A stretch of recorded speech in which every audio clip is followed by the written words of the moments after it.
Welcome to the second part of the module on energy tokenization. In this module, I will discuss the application of tokens in the energy industry. The energy industry, together with finance, are classified as critical infrastructures for most economies. And that means that these industries are heavily regulated and are using a lot of jargon.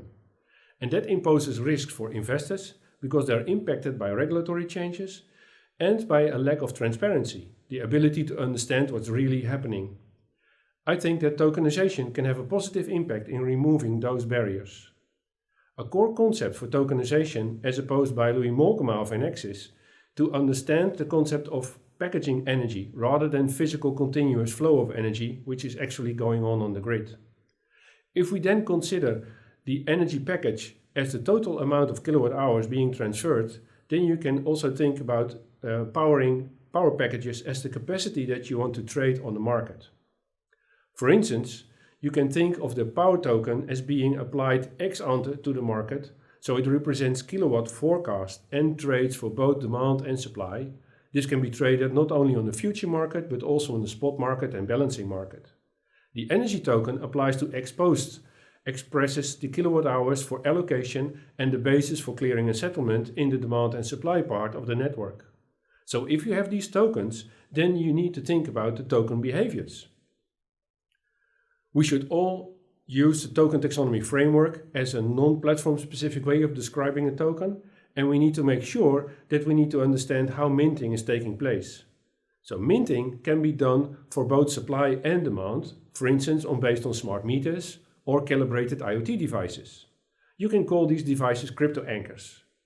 The energy tokens are then exchanged between balance responsible parties to reflect our energy supply and demand, which the effect of instant allocation. The clearing is done when supply meets demand. In this way we can do a whole allocation and clearing process based on our token positions. Tokens are held in wallets.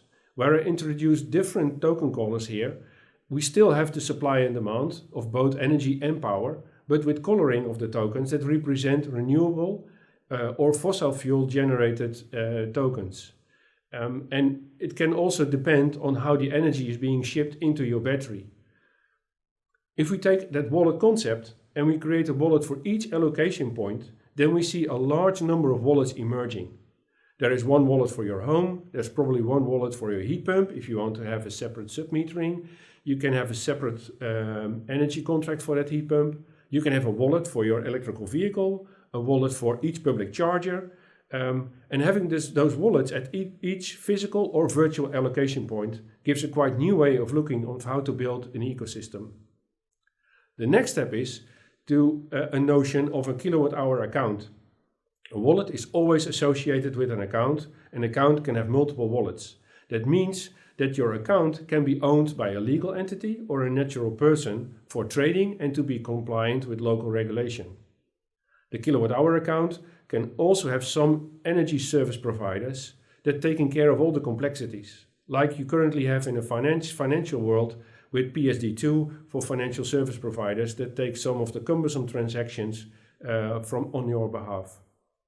So in this video, the concept of energy packets and digital tokenization were introduced, as well as the ramification of wallets and how this can be related to the grid, and the required account for collection of wallets. In the next video of this module, we will make the token concept more tangible.